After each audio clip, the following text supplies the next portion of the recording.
और 22 जनवरी को आदरणीय प्रधानमंत्री जी के ही कर कमलों से प्रभु अपने भव्य मंदिर में विराजमान हो रहे हैं।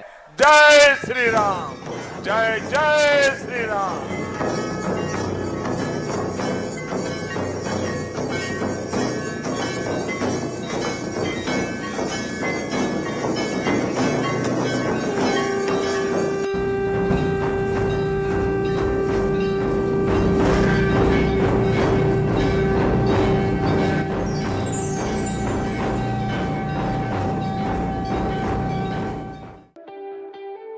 अयोध्या को सजाने की तैयारियां चल रही हैं और नए राम मंदिर में प्राण प्रतिष्ठा समारोह के कुछ दिन बाकी हैं। तो इसी बीच उत्सव को लेकर दिव्यता और भव्यता देने में कोई कसर नहीं छोड़ी जा रही है।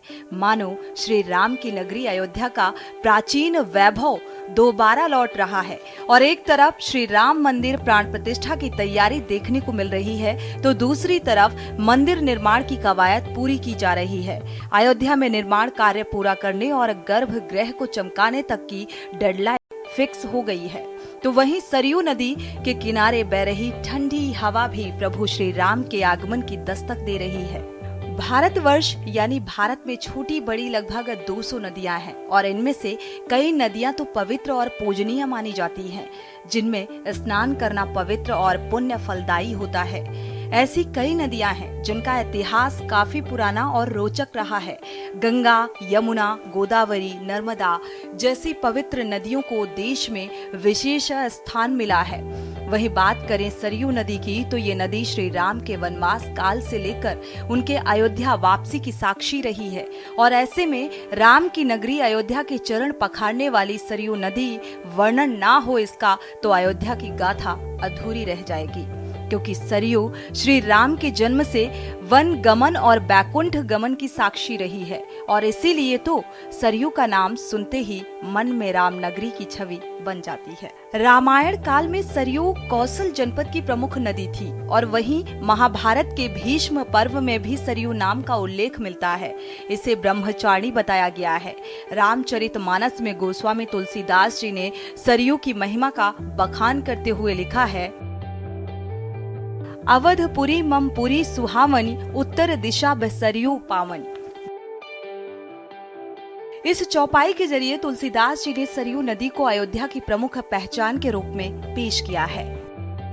अवधपुरी ममपुरी सुहावनी, उत्तर दिशा बह सरयू पावनी। जी हाँ, मेरे पीछे आप देख सकते हैं ये सरयू नदी है। ये वो सरयू नदी है जिसमें एक बार अगर मनुष्य योनि में व्यक्ति स्नान कर ले तो सारे पाप बंधनों से मुक्त हो जाता है। कहा जाता है कि प्रभु श्री राम जब वन गमन से वापस आए थे तो यहीं पर अपने पूर्वजों का पिंडदान किया था, जिसके बाद यहाँ परिवार समेत यानी पूरे भरतवंश के साथ यहाँ से सीधे बैकुंठ लोक चले गए थे।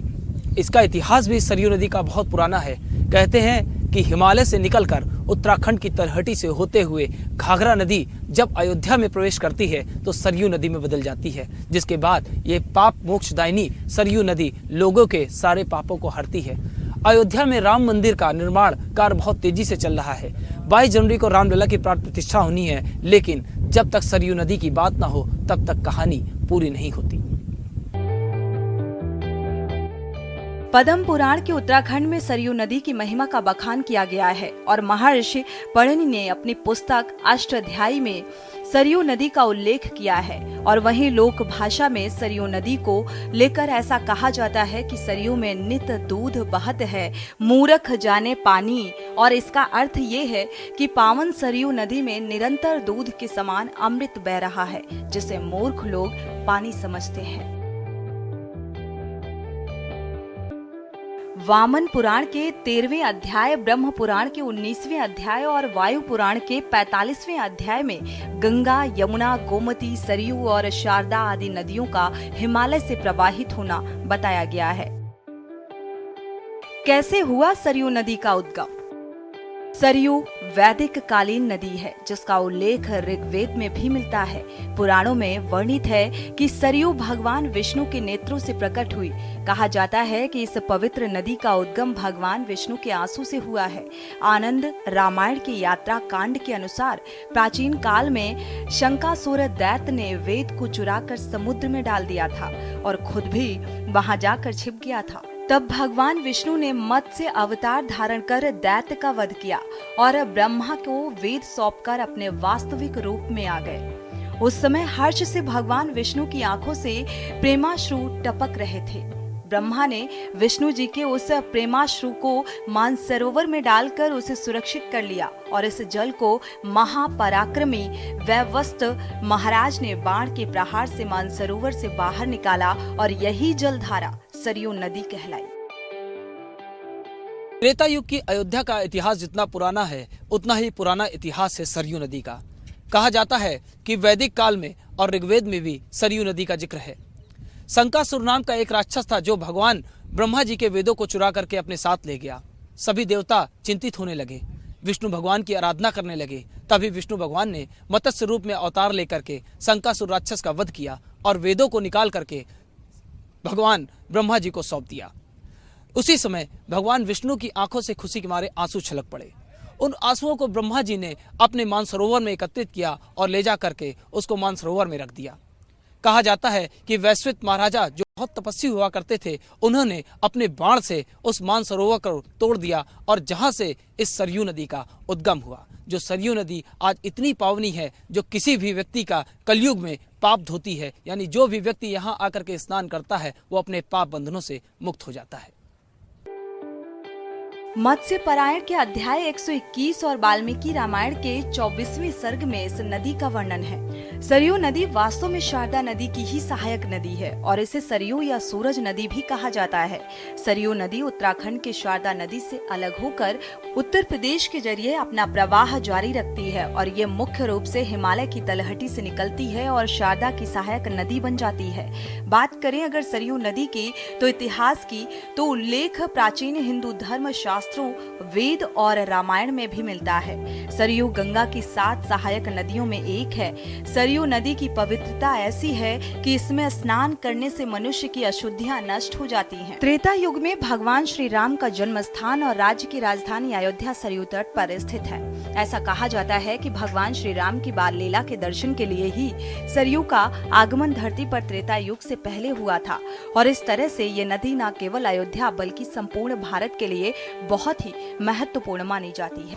अयोध्या में प्राण प्रतिष्ठा की घड़ी जैसे जैसे नजदीक आ रही है, सारी तैयारियां संपन्न हो रही हैं। लेकिन अयोध्या की तैयारियों के बीच सरयू नदी की बात ना की जाए तो फिर तैयारी पूरी नहीं होती। जी हाँ, हम इस समय सरयू नदी पर हैं। जो सरयू नदी जो कैलाश मानसरोवर से निकल करके सरयू नदी यानी अयोध्या तक आती है, घाघरा होकर के नाम जैसे ही ये अयोध्या में आती है तो फिर इसका नाम सरयू नदी हो जाता है, जिसका एक अपना ही इतिहास है। इतिहास ऐसा जो श्री राम मंदिर से जुड़ा हुआ है, श्री राम जी से जुड़ा हुआ है और प्रभु राम के वनवास जाने से लेकर वहां से वापस आने तक पूरा इतिहास इस सरयू नदी का हम जानेंगे आज अपने महंत देवगिरी जी के साथ में। हमारे साथ मौजूद हैं महंत देवगिरी जी।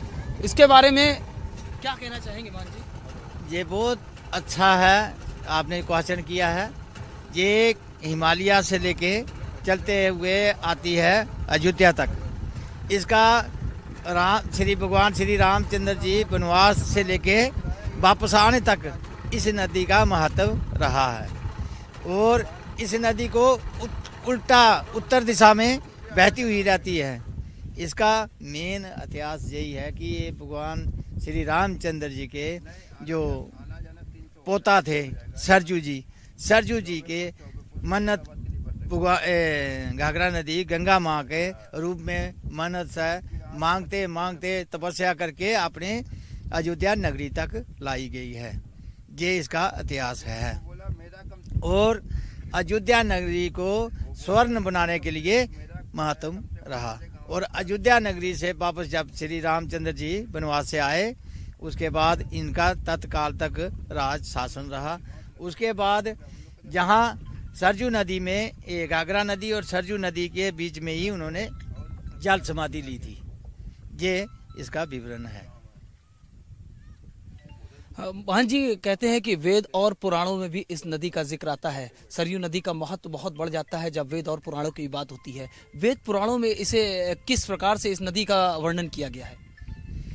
ये सबसे उत्तम वर्णन है। इसमें सबसे देखो सरजू नदी जो है और गंगा नदी है, सरस्वती नदी है और घाघरा नदी, ये सब का उत्तम संजोग और मान्यता दी गई है। इससे नदी से हर पूर्वज का हर नौजवान जो नहाता है और अपने स्नान ध्यान करने से पाप खंडित होते हैं, इसलिए मान्यता इसकी हरिद्वार से भी ज़्यादा है। महंत जी, गोस्वामी तुलसीदास जी ने भी इस नदी के बारे में जिक्र किया है। उन्होंने भी इस नदी का खूब वर्णन किया है। तो कहते हैं कि यहाँ पर जो भी व्यक्ति एक बार स्नान कर लेता है वो सारे पाप बंधनों से मुक्त हो जाता है। प्रभु श्री राम जी ने भी जब वन गमन से वापस जब लौट करके आए तो सरयू में यहीं से बैकुंठ लोक चले गए थे, उसके बारे में क्या बताएंगे?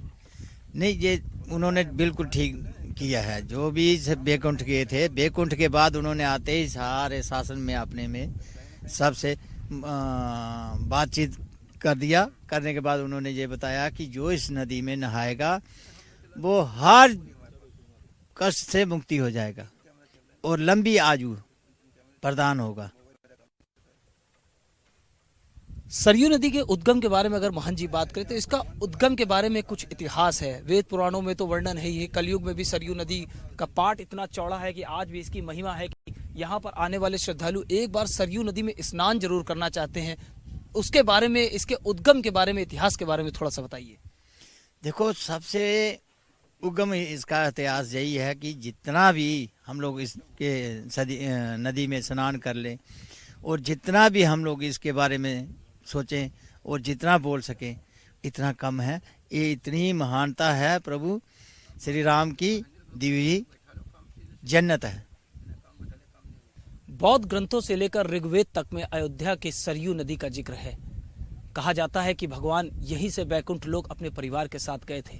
इसीलिए सरयू नदी की जब तक बात नहीं होती तब तक अयोध्या का इतिहास और भगवान श्री रामचंद्र जी की बात पूरी नहीं होती। पुराण और रामायण के अनुसार सरयू का आगमन त्रेता युग से पहले बताया गया। वहीं वर्तमान में भी ये नदी करोड़ों लोगों की आस्था का केंद्र है। विशेष अवसरों पर श्रद्धालु इस नदी में स्नान करते हैं। साधु संतों व तपस्वियों के लिए भी सरयू पूजनीय है। सरयू नदी से जुड़े कुछ और रोचक तथ्य भी हैं। बौद्ध ग्रंथों में सरयू नदी को सरभ के नाम से भी जाना जाता है। ऋग्वेद में इंद्र द्वारा 2 आर्यों के वध की कथा में जिस नदी के तट पर इस घटना के होने का वर्णन है वो सरयू है। रामायण में वर्णित है कि सरयू अयोध्या से होकर बहती है, जिसे दशरथ की राजधानी और राम की जन्मभूमि माना जाता है। इतिहासविद कनिंघम ने अपने एक मानचित्र पर सरयू को मेगस्थनीज द्वारा वर्णित सोलोमत्तिस नदी के रूप में चिन्हित किया है। सरयू नदी का नाम संस्कृत भाषा से लिया गया है और इस नदी की लंबाई 350 किलोमीटर और स्रोत की ऊंचाई 4150 मीटर है। भारत के उत्तरी भाग में बहने वाली सरयू नदी उत्तराखंड के बागेश्वर जिले में होकर आगे बढ़ती है, जो शारदा नदी में विलय हो जाती है, जिसे लोग काली नदी के नाम से जानते हैं। जो उत्तर प्रदेश से बहते हुए शारदा नदी फिर घाघरा नदी में विलय हो जाती है, जिसके निचले भाग को फिर से सरयू नदी के नाम से बुलाया जाता है। नदी के इसी तट के किनारे अयोध्या का ऐतिहासिक व तीर्थ नगर बसा हुआ है। सरयू फिर बिहार राज्य में प्रवेश करती है, जहाँ बलिया और छपरा के बीच में इसका विलय गंगा नदी में होता है। महाकाव्य रामायण में सरयू नदी का कई बार उल्लेख किया गया है। सरयू निचली घाघरा को संदर्भित करती है, जो भगवान राम की जन्मस्थली अयोध्या शहर से होकर बहती है। भगवान राम अयोध्या के निवासियों के साथ इस नदी से होकर बैकुंठ लोक गए और बाद में स्वर्ग में पहुंच गए। पौराणिक मान्यताओं के अनुसार लक्ष्मण की पत्नी उर्मिला ने सरयू नदी में डूबकर जल समाधि ले ली थी और ऐसा माना जाता है कि उनकी आत्मा को भगवान राम के चरणों में मोक्ष प्राप्त हुआ था। सरयू नदी के घाटों की बात करें, गो प्रतार घाट, यमस्थला घाट, चक्र तीर्थ घाट, प्रहलाद घाट, सुमित्रा घाट, कौशल्या घाट, कैकेयी घाट, राज घाट, ऋणमोचन घाट, पाप मोचन घाट, गोला घाट, लक्ष्मण घाट, विल्वहरी घाट, चंद्रहरि घाट, नागेश्वरनाथ घाट, वासुदेव घाट, जानकी घाट, राम घाट, स्वर्ण द्वार घाट। रामायण में भगवान विष्णु के 7वें अवतार भगवान राम का जन्म हुआ था।